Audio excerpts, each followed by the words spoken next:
Yes, these are zits on my face. We've acknowledged it. We can get over it now.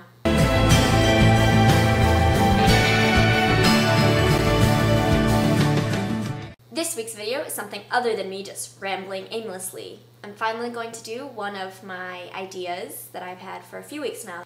I'm going to be doing different accents because I like to offend a wide variety of people all at once. So yeah, this video might be more than just rambling.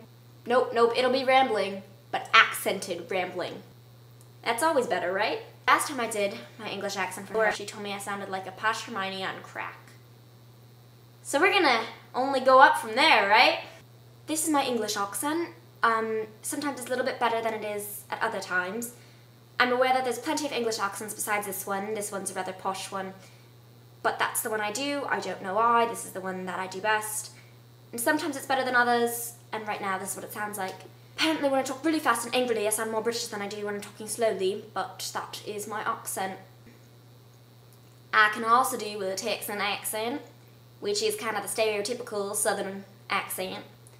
I was going to say South America, but that's not. It's the south of the United States of America.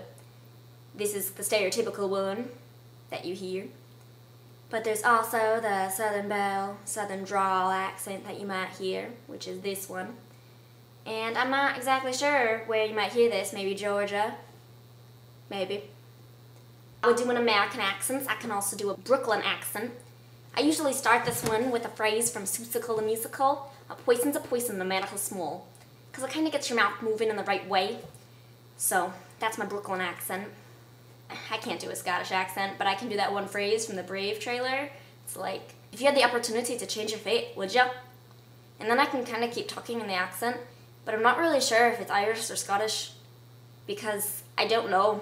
I mean, you can try and tell me. I'm probably offending a lot of people right now. I don't really know. So those are some accents that I can attempt to do.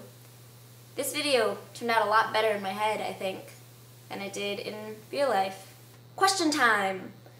I am getting Carrie's question of the week. You're really good at giving questions, apparently. Which was, what did I ship before I knew what shipping was? And it's always, I have these moments a lot where I realize I shipped things and I kind of forgot about them or whatever. The first thing that comes to mind for me is Chandler and Monica from Friends, which sounds weird, but I watched Friends as a young child. And it was one of my first obsessions. I also was obsessed with Harry Potter since, you know, kindergarten, so I might have shipped Harry and Hermione at one point, but that was like before all of the books had come out and when I was still too little to understand anything, really. I think once Ginny came into the picture, that was done. There was no more of that. I did ship Ron and Hermione before I really knew what shipping was. I probably shipped Percabeth before I knew what that was too, so that's what I shipped before shipping, before I knew what it was.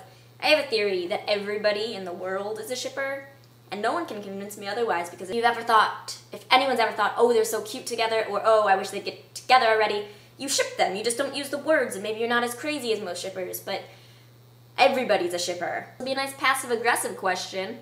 Becca and Heather, when you gonna actually both have videos in the same week again? I'm not mad at you. Look at this, in a different position than normal, because I'm not boring. See you next week. Who knows what'll happen? Maybe I'll be over here. Maybe I'll be over here. There's no